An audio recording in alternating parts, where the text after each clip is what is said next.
सहाफ़ी मुजीबुर रहमान शामी साहब हमारे साथ मौजूद हैं। शामी साहब शुक्रिया वक्त दिया। शामी साहब, अब मुस्लिम लीग नून और पीपल्स पार्टी के दरमियान बिजली पर सब्सिडी के मामले से शुरू होने वाले बयानात का सिलसिला कुछ लड़ाई की ज़रूरत अख्तियार करता नज़र आ गया है। क्या ख़तरे की अलामत समझा जाए इसे, या बस ये तो चलता रहेगा? देखें, जो कुछ हुआ है, जिस तरह के बयानात दिए गए हैं मुराद अली शाह साहब की तरफ से, फिर मोहतरमा मरियम नवाज़ की तरफ से, उनकी ना तायीद की जा सकती है, ना तारीफ़ की जा सकती है, बल्कि तनकीद की जा सकती है और की जानी चाहिए।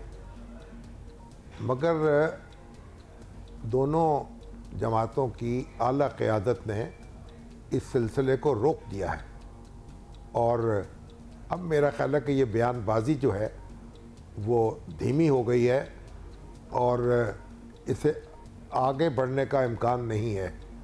तो इसलिए मुझे उम्मीद है कि ख़राबी बढ़ेगी नहीं, इसे काबू कर लिया गया है। अच्छा, वैसे सूबाई हुकूमतें जो हैं वो एक दूसरे को मुख्तलिफ शोबों में परफॉर्म करने के चैलेंज दें तो एक मुकाबले की फ़िज़ा सी भी ऑब्वियसली बन जाती है, जो इतनी बुरी भी नहीं होती। आवाम का ही भला हो सकता है इस चीज़ में। तो फिर ऐसी छोटी मोटी झड़पें होने में भी क्या हर्ज है, हो जाएं एक दूसरे, मतलब कंपेटिटिवली बिल्ड करें ना अपने आप को सारे। छोटी मोटी झड़पें होने में कोई हर्ज नहीं है और जो परफॉर्मेंस है वो भी बेहतर करने की कोशिश करनी चाहिए और ज़ोर भी लगाना चाहिए सबको।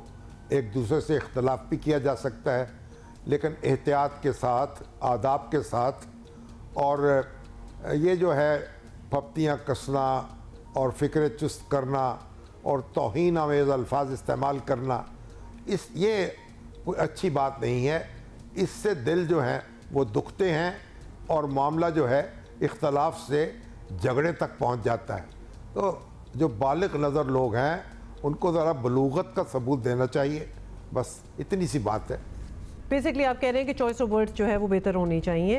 और अब शामी साहब, हुकूमत को इस तरह की बयानबाजी से कोई ख़तरा होना हो, अगर कोई संजीदा किस्म का बड़ा अपोजिशन इत्तेहाद बन गया तो उससे शायद ज़रूर ख़तरा बन सकता है। तहरीक इंसाफ, मौलाना फजलुर रहमान वगैरह की पोजीशन देखते हुए आपको उसके चांसेस नज़र आ रहे हैं?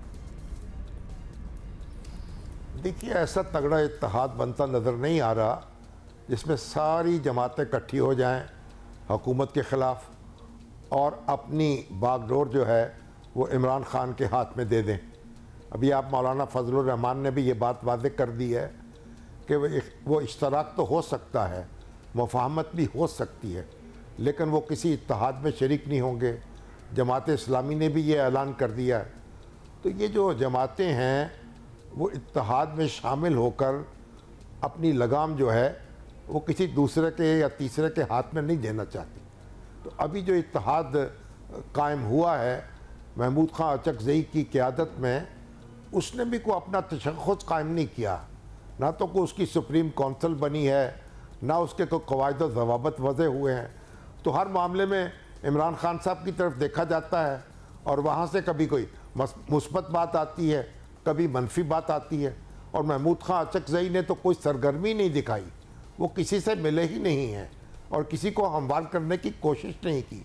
तवक्को थी कि वो मिलते नवाज़ शरीफ साहब से और ज़रदारी साहब से भी उनके अच्छे ताल्लुकात हैं, बिलावल भुट्टो से भी मिल सकते थे और तबादला ख्याल करते, मामलात को आगे बढ़ाते, वसी तर कंसेंसस पैदा करने की कोशिश करते। तो अभी तो मेरा ख्याल है अब वसी तर इत्तेहाद जो है वो बनने से रहा, मगर वसी तर इत्तफाक हो सकता है और उसके लिए कोशिश करनी पड़ेगी और जान लड़ानी पड़ेगी।